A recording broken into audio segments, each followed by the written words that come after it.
ಮೀರಿ ಎಲ್ಲ ಪಾಮರ ಮಕ್ಕಳು एक तरफ सारा सिस्टम है, बड़े बड़े अधिकारी हैं और दूसरी तरफ अकेले आप। जाहिर सी बात है आप सिस्टम की तरफ जाओगे, पर अगर मैं कहूं कि ये सारा सिस्टम मिलकर भी एक लड़की को नहीं तोड़ पाया तो मानोगे नहीं ना। पर तमिलनाडु के स्थानकुलम की रेवती की कहानी सुनकर आपको मानना ही पड़ेगा।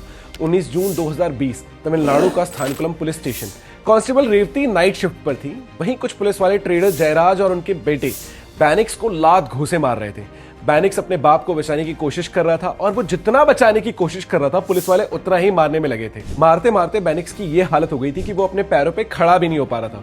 पुलिस वालों को जब इतने में भी मन नहीं भरा तो उन्होंने बैनिक्स की बनियान से फर्श का खून साफ करवाया।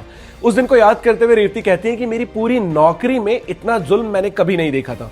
रेवती ने पुलिस वालों को रोकने की कोशिश की पर पुलिस वालों के सिर पर खून सवार था।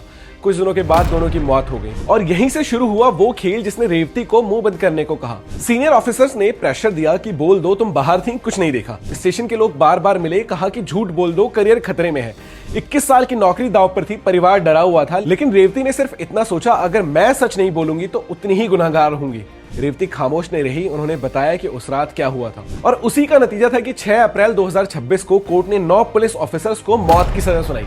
यह इंसाफ सिर्फ जयराज और बैनिक्स के परिवार को नहीं मिला, यह इंसाफ मिला हर उस परिवार को जो सिस्टम के सामने झुकने से मना कर देता है। रेवती आज भी वही कांस्टेबल है, कोई बड़ा प्रमोशन नहीं, कोई बड़ा मेडल नहीं। यार मेरा एक दोस्त है दिल्ली पुलिस में, हंसी मजाक में हम उसकी टांग खींचते रहते हैं, पर हकीकत ये है कि अभी तक वो किराए के घर में रहता है। वाइफ गवर्नमेंट जॉब की प्रिपरेशन कर रही है ताकि बच्चों को अच्छे स्कूल में भेज पाए। उसे और रेवती जैसे लोगों को देखकर एक चीज समझ में आती है, वर्दी का मतलब सिर्फ पावर नहीं होता, वर्दी का मतलब होता है ईमानदारी के साथ अपनी ड्यूटी निभाना।